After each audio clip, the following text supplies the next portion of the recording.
பாட்டாளி மக்கள் கட்சியிலிருந்து டாக்டர் ராமதாஸ் அவர்களால் அடிப்படை உறுப்பினர் பதவியிலிருந்து நீக்கப்பட்டிருக்கிற அன்புமணி என்கின்ற ஒரு தற்கூரி என்று சொல்ல விட அவன் ஒரு பைத்தியக்காரன். 6 நாள் இவங்கிட்ட முதலமைச்சர் பதவி கொடுத்துட்டா எல்லா எஸ்பியை கூப்பிட்டு 6 நாள்ல போதைப் பொருள் ஒழிக்கலன்னா உங்களெல்லாம் வேலை விட்டு தூக்கிடுவேன்னு சொல்லுவானா. உடனே எஸ்பி எல்லாம் டிஎஸ்பி கூப்பிட்டு மிரட்டுவாங்களாம். டிஎஸ்பி எல்லாம் இன்ஸ்பெக்டர் எஸ்ஐ போலீஸ் எல்லாம் கூப்பிட்டு மிரட்டுவாங்களாம். 6 நாள்ல இவன் போதைப் பொருளை ஒழிச்சிடுவான்.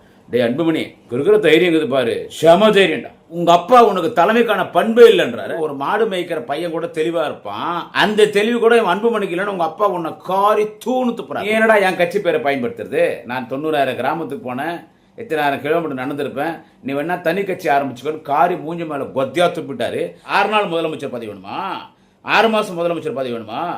முதல்ல நீ எங்கேயோ தங்கிக்கிறிய பனையூரா? அவன் விஜய் அங்கே தாங்க, நல்லா ஒரே ஆளு சைஸான ஆளு தான்டா. அந்த ஏரியா ஊராட்சி மன்ற தலைவர் ஜெயகிரியன் பார். ஊராட்சி மன்ற தலைவர் இல்ல, ஊராட்சி மன்றத்தில் ஊராட்சி மன்ற உறுப்பினர் இருக்கும். தானிய குதிரை தொடப்பம் செருப்பு பெயிண்ட்டு பிரஷ்ஷு சின்னத்தில் வார்டு மெம்பராக ஜெயிச்சு வா, அப்புறமா எம்எல்ஏ கிட்ட போகலாம். உதவாதவன் அன்புமணி, உதவாதவன்.